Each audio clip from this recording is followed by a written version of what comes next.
எப்போதுமே மத்தியார்ஜுனேஸ்வரர்கிட்ட அப்படி ஒரு ஈடுபாடு ஐயா வாழ்க்கை. மத்தியத்தில் இருக்கக்கூடிய பகவான் மத்தியார்ஜுனன்.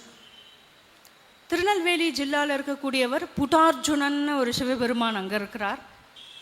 அப்புறம் இந்த பக்கம் பார்த்தோன்னு சொன்னால் மல்லிகார்ஜுனன் இருக்கார். ஒரு பக்கம் புட்டார்ஜுனன், ஒரு பக்கம் மல்லிகார்ஜுனன். மத்தியில் இருக்கிறனாலேயே இவருக்கு மத்தியார்ஜுனேஸ்வரர் அப்படின்னே பேர். ஜோதிர்லிங்கம், ஜோதிர்மய மகாலிங்கம் அப்படின்னு தான் சொல்லுவா அவரை. பேர்பட்ட பிரசித்தியான ஒரு க்ஷேத்திரம்னா அந்த காலத்திலலாம் ஸ்ரீ ஸ்ரீ அண்ணா சொல்லி கேட்டிருக்கேன். என்னதான் பித்து பிடிச்சி இருந்தாலும் சரி, இல்லை ஏதாவது இந்த பிலி சூன்யன்மாலாம் சொல்கிறாளே அதுபோல் பாதிக்கப்பட்டவர்களாக இருந்தாலும் சரி, ஆர்ப்பாட்டம் பண்ணிட்டு இழுத்துண்டு வருவாளாம்.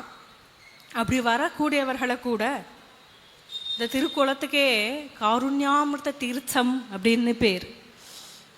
அந்த காருண்யாமிர்த தீர்த்தத்தில் நீராடி பகவானுடைய பிரதட்சணம், அஸ்வமேத பிரதட்சிணம், அந்த பிரதட்சிணம் பண்ணி வந்து 48 நாள் பகவானை சிவபெருமானை உபாசிச்சுண்டு அந்த கோவிலில் தங்கி இருந்தாலே 48 நாள் முடிஞ்சு திரும்பி போகும்போது அவள்லாம் வரச்ச எப்படி வந்தா, திரும்பி போச்ச சாத்விகாலா எல்லாம் நிவர்த்தியாகி பரம ஆரோக்கியத்தோடு திரும்பி போவாளா. நான் பார்த்துருக்கேன். அப்படிப்பா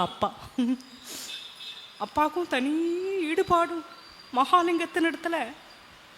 ஏன்னா சேங்கனூருக்கு பக்கத்தில் இல்லையா, சின்ன வயசில் அப்பா ஓடி ஓடி ஓடி ஓடி போயிடுவா மகாலிங்கத்தின் இடத்துல. அங்கே போய் நிறைய வேத பாராயணங்கள், தியானம், தபஸ், ஜபம். அங்கே போய் அபிஷேகத்துக்கு ருத்ரம் சொல்கிறது, சமக்கம் சொல்கிறது. இந்த சின்ன பையனாக இருக்கச்சிலேருந்து அண்ணாவுக்கு அப்படி ஒரு ஈடுபாடு பகவான் இடத்துல, சிவபெருமான் இடத்துல.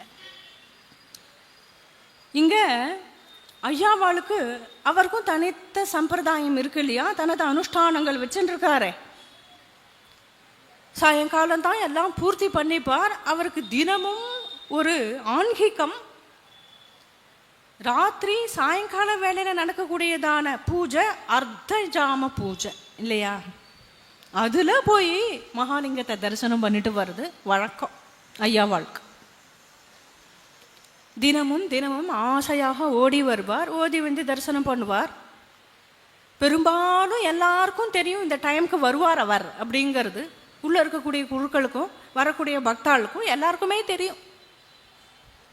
இன்றைய தினமும் நேரம் ஆழ்த்தே அப்படின்னு நினச்சிட்டு அவசரமாக ஓடி ஓடி வரார். ஓடி வந்து பார்த்தா வீர சோழ நாட்டிலையும் எல்லாம் காவேரியினுடைய கிளை ஆறுகள் தான். இது போன்ற பாலங்கள்லாம் கிடையாது இல்லையா அந்த காலத்தில். நடந்தே தான் போவா. வந்து பார்த்தா மழையோ கொட்டு கொட்டுன்னு கொட்டின்னு இருக்கு. ஆத்தங்கரையை கடந்த அக்கறைக்கு போகணும், போனா தானே பகவத் தரிசனம் கிடைக்கும். ஆத்தலையோ வெள்ளமாவது வெள்ளம், பிரவாகமா இக்கரைக்கு அக்கறை பிடிச்சுட்டு ஓடுறது ஜலம். வந்து நிற்கிறார். ஏதாவது தோணி கிடைக்குமா, ஏதாவது போட்டு கிடைச்சதுன்னா ஏறிண்டு போயிடலாமே அக்கறைக்கு அப்படின்னு பார்க்குறார். ஒன்றும் கிடைக்கல. நிற்கிறார் நிற்கிறார் நிற்கிறார். நம்மளாம் இருந்தால் இன்னைக்கு ரொம்ப மழையாக இருக்குது, நாளைக்கு போய்க்கலாம் போ கோவிலுக்கு அப்படின்னு நினச்சிட்டு ஆற்றுக்கு போயிடுவோம். மகான்களால் அந்த மாதிரி முடியாது. ஒரு நாள் இன்னைக்கு போகலை அப்படின்னு சொன்னால் என்னமோ ஒன்று குறை அவன் மனசில் தவிப்பு ஏற்பட்டுட்டே இருக்கும். இன்றைக்கி தரிசனம் பண்ணாமல் விட்டுட்டோமே, இன்றைக்கி தரிசனம் பண்ணாமல் விட்டுட்டோமே தோணிகிட்டே இருக்கும். மனசோ தவிக்கிறது. இந்த பிரவாகமோ நிந்த பாடே இல்லை, மழையோ கொட்டு கொட்டுன்னு கட்டின்னு இருக்கு. இது நிந்தா தேவையில்லையே, எப்போ நிற்கும், எப்போ ஆத்தங்கரையை கடந்து போவோம், எப்போ கடந்து போவோம் அப்படின்னு பார்த்துட்டே இருக்கார். திடீர்னு பார்த்தா கோவிலில் பூஜை பண்ணக்கூடியவரானவர் அந்த குருக்கள் அங்கேருந்து வந்துட்டார். ஜில்லுன்னு, ஐயாவாள் நீங்கள் எப்போதும் இந்த சமயம் வருவேன்னு தெரியும், இருந்தால் கூட இன்னைக்கு ரொம்ப மழையாக இருக்கேன், உங்களுக்கு வர முடியாதேன்ட்டு தான் நானே வந்துட்டேன். இந்தாங்க இந்த பிரசாதம் வச்சுக்கோங்க அப்படின்னு விபூதி முதலியவைகள்லாம் கொடுத்துட்டு பில்வம் எல்லாத்தையும் சமர்ப்பிச்சுட்டு அவர் போயிட்டார். ஓஹோ, நமக்கு இதாவது இன்றைய தினம் தரிசனம் தான் கிடைக்கல, பிரசாதமாவது கிடைச்சுண்டு அப்படின்னு நினைச்சுண்டு அதை பெற்றுக்கொண்டு மனசில் ஒரு பக்கம் குறை இருந்தாலும் இதாவது கிடைச்சதே அப்படின்னு நினச்சிட்டு வந்துட்டான் ஆற்றுக்கு. ஒவ்வொரு நாளும் அர்த்த ஜாமத்துக்கு போவார் இல்லையா? இன்றைய தினம் மறுபடியும் போகிறார். மறுநாள் அங்கேருந்து வந்ததும் இதே நேற்றுக்கு வந்தாரே அந்த குருக்கள் இன்றைக்கும் பார்க்குறாரு. விழுந்து நமஸ்கரிச்சார். நேற்றுக்கு மழையாக போயிடுத்து, என்னால் வர முடியல, நல்ல வேளை நீங்களாவது வந்து எனக்கு பிரசாதம் கொடுத்துட்டேலே, எனக்கு கொஞ்சம் அப்போ தான் சாந்தியாக இருந்தது, ஆறுதலாக இருந்தது. நீங்கள் வந்தேளாவது, நான் எங்கே வந்தேன்? நான் வரவே இல்லையே. ஏன் சுவாமி நேற்றுக்கு நீங்கள் வந்தேளே, எனக்கு விபூதி கொடுத்தேளே, பில்வம் கொடுத்தேளே, நான் வரவே இல்லையே. மழையாவது மழை கொட்டுறதுன்னா அப்போ எப்படி உமக்கு வர முடியாதோ அதுபோல் எனக்கும் தானே வர முடியாது சுவாமி.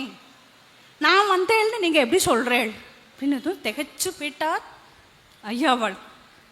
சித்த புரிஞ்சுட்டார் என்னன்னு. வந்தது இந்த குருக்கள் இல்லை, சிவயேவ சமாயாதி சிவங்குர கிருபங்குரஹா தத்ரேக விப்ரதா புத்தி கதம் சஞ்சாயதே தவ. தனக்கு தானே கேட்டுக்கிறார். ஸ்துதி பத்ததின்னு பேர். இது ஐயாவாளுடையவே கிரந்தம். ஸ்துதி பத்ததியில் தான் நிறைய தனது சரித்திரங்களில் வரக்கூடிய கதைகளையே அவர் சொல்லிட்டு வரார். சிவ ஏவ சமாயாதி, சாட்சாத் சிவபெருமானே இந்த ரூபத்தில் வந்து எனக்கு பிரசாதம் கொடுத்து என்னை சமாதானப்படுத்தி அனுப்பியிருக்கிறாரே. ஏன் அந்த பிரபுவை பார்த்தும் கூட தத்ரேக விப்ரதா புத்தி, வந்தவர் குருக்கள் தானோ அப்படின்னு உனக்கு தோணி போயிட்டே, வந்தவர் சிவன் தான்னு நீ புரிஞ்சுக்கலையேப்பா அப்படின்னு தன்னைத்தானே கேட்டுக்கிறார் இந்த ஸ்லோகத்தில். அப்பேற்பட்ட பகவான் இடத்துல இருக்கக்கூடியதான ஒரு பரமை காந்த